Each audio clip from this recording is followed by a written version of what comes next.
እስራኤልና ኢራን ያላቸውን አቅም መፈተሽም ጀምረዋል። በርከት ያለ ገንዘብ ለመከላከያ ኃይላቸው የሚመድቡት ሀገራት በተቃርኖ ውስጥ በመጠራጠር ውስጥ ዓመታትን ዘልቀዋል። ለጦርነት ዝግጁ የሆኑ ወታደሮች ቁጥር የማይደራረሱት ሀገራት የቴክኖሎጂ ጦርነታቸውን ጀምረውታል።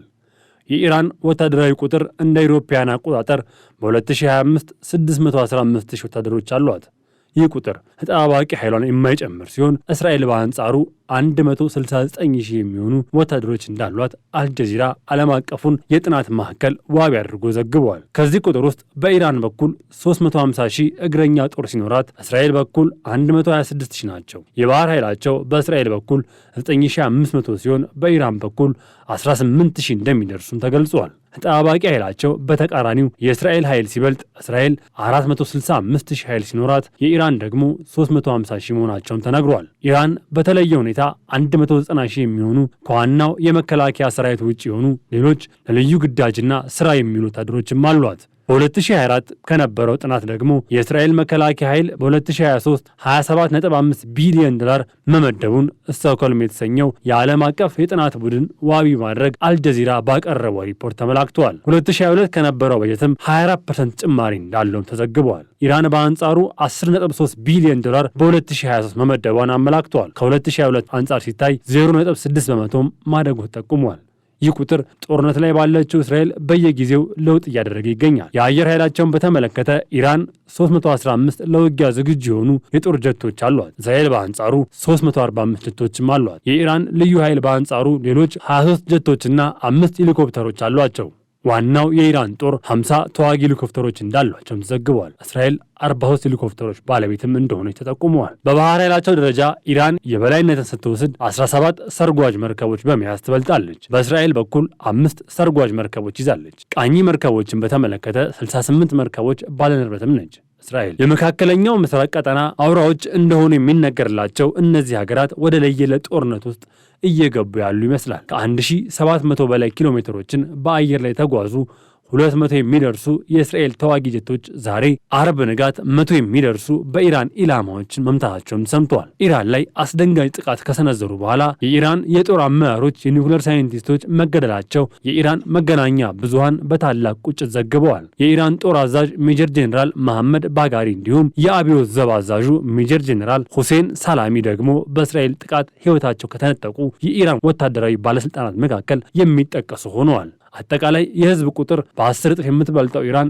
ዛሬ ጠዋት መጠነ ሰፊ የሆነ ዘመቻ ተጀምሮባታል። ኢራን አጠቃላይ የህዝብ ቁጥሯ 88 ሚሊዮን አካባቢ ሲሆን እስራኤላውያን በአንጻሩ 9 ሚሊዮን በላይ ናቸው። በዚህ ሰዓት ሁለቱ ሀገራት ያላቸው የሰው ኃይል ለጦርነት ቢገብሩ ኢራን 41 ሚሊዮን ያክል ዜጎቿን ብረት አንስተው መዋጋት ይችላሉ። እስራኤል ደግሞ 3 ሚሊዮን በላይ ተዋጊ ዜጎቿን ይዛ ወደ ጦር ሜዳ መቅረብ እንደምትችል የግሎባል ፋየር ፓወር መረጃ ይጠቁማል። ሁለቱ ሀገራት የሚጋሩት ድንበር ባለመኖሩ ሀገራቱ የአየር ላይ ድሮን ጥቃቶችን መመላለስም ጀምረዋል። በርካታ የጦር ሎጂስቲክስ የኢራን አብላጫ ቢኖርም የኢራን የጦር ንብረቶች የቆዩና ለረጅም ጊዜ ያገለገሉ መሆናቸው ሀገራቱ ተቃራቢ የሆኑ ኃይል ያላቸው ያደርጋቸዋል። ጦርነቱ ለረጅም ዓመታት ሳይቋረጥ ቢዘልቅ የእስራኤል የህዝብ ቁጥር ዝቅ ያለ በመሆኑ ለኢራን እድል ሊሰጥ እንደሚችል ቁጥራዊ መረጃዎች ያመላክታሉ። በአንድ ዓመት ውስጥ ለጦርነት ብቁ መሆን የሚችል ኃይል በኢራን ውስጥ በዓመት ከ1,400,000 በላይ አዳዲስ ወታደሮችን ማምረት ስትችል እስራኤል በአንጻሩ 131,000 አካባቢ ወታደሮችን ለሀገሯ ማሰለፍ ትችላለች። እስራኤል ከሐማስ ጋር ባለባት ጦርነት ምክንያትና ከሊባኖስ ሂዝቦላ ጋር የገጠማት ባለው ፈተና ምክንያት ለመከላከያ ኃይሏ በ2025 ወደ 30 ቢሊዮን 500 ሚሊዮን ዶላር በላይ በጀትን በጅታለች።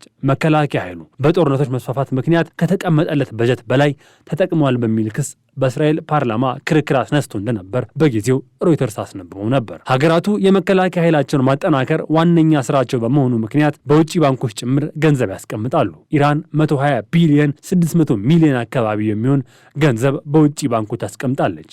እስራኤል በአንጻሩ 204 ቢሊዮን ዶላር አካባቢ ማስቀምጣለች። ሀገራቱ መሳሪያዎችን ለመግዛት ቢያሰኛቸውና ያላቸው ገንዘብ ለመጠቀም ቢያሰኛቸው እስራኤል 471 ቢሊዮን በላይ የሆነ ገንዘብ ማውጣት ስትችል ኢራን በበኩሏ 1 ትሪሊዮን 400 ቢሊዮን በላይ ገንዘብ ማውጣት ትችላለች። እነዚህ አሃዛዊ መረጃዎች ሁለቱ ሀገራት በራሳቸው አቅም ማድረግ የሚችሉትን ሲሆን እስራኤል ሁሌም ከአሜሪካ ጫንቃ የማትወርድ ሀገር መሆኗ የተለያዩ ዘገባዎች ያስረዳሉ። የአሜሪካው ፕሬዝዳንት ዶናልድ ትራምፕ እስራኤል በእስራኤል ላይ ጥቃት ቢደርስባት ከእስራኤል ጎን እንሰለፋለን ማለታቸው ለዚህ እንደ ማሳያ ሆኖ ይቀርባል። አሜሪካ በጋዛ የተደረገ ባለው ጦርነት ሙሉ ድጋፏን ለእስራኤል አድርጋ ጋዛን እያወደመች መሆኑ ዘገባዎች ያመላክታሉ። ሁለቱ ሀገራት የእግረኛ ጦር ፊት ለፊት ቢገናኝ ኢራን 1713 ታንኮች አሏት። ሁለቱ ሀገራት የእግረኛ ጦራቸው ፊት ለፊት ቢፋጠጡ ኢራን 1713 ታንኮችም ይዛ ወደፊት ትቀርባለች። እስራኤል በበኩሏ 1300 ታንኮችን ይዘው ይፋጠጣሉ። ለውጊያ ዝግጁ የሆኑ መኪኖቻቸውን ስንመለከት ኢራን 65000 የሚሆኑ መኪኖች ሲኖሯት፣ እስራኤል በአንጻሩ 35000 በላይ ውጊያ መኪኖችን አሏት።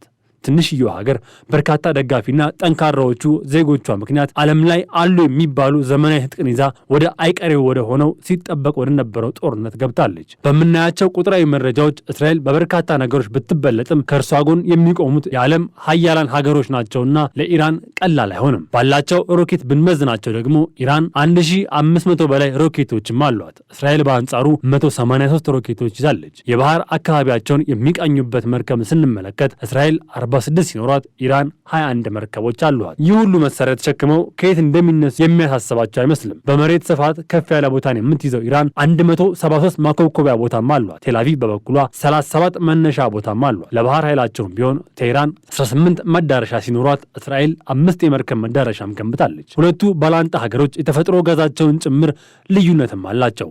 እስራኤል 11 ትሪሊየን በርሜል ድፍድፍ ነዳጅ ሲኖራት ኢራን 244 ትሪሊየን በርሜል ነዳጅ አላት። አጠቃላይ የኢራን 88 ሚሊዮን ህዝብ በ1,648,195 ኪሎ ሜትር ላይ ይኖራል። የእስራኤል በአንጻሩ 9 ሚሊዮን ህዝቧ 21937 ካሬ ኪሎ ሜትር ላይ ይኖራል። አንዳንድ የኢራን አውራ ጎዳናዎች ለእስራኤል ጥቃት ተገቢ ምላሽ ይሰጥ በሚሉ ሰልፈኞች መሞላታቸው ታይተዋል። አብዛኛው የእስራኤል አውራ ጎዳናዎች ደግሞ የኢራንን ጥቃት በመስጋት በተላለፈ ማስጠንቀቂያዎች ጭር ብለው ስለመታየታቸው መገናኛ ብዙሃን የዘገቡ ይገኛሉ። ጦርነቱ በቀላል የማይቆም ሊሆን ይችላል ያሉ ተቋማትና ሀገራት ማሳሰቢያቸውን እያሰሙም ነው።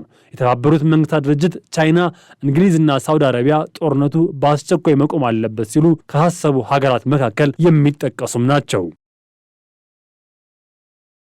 Today, Israel has shown that we have learned the lessons of history. When enemies vow to destroy you, believe them. When enemies build weapons of mass death, stop them.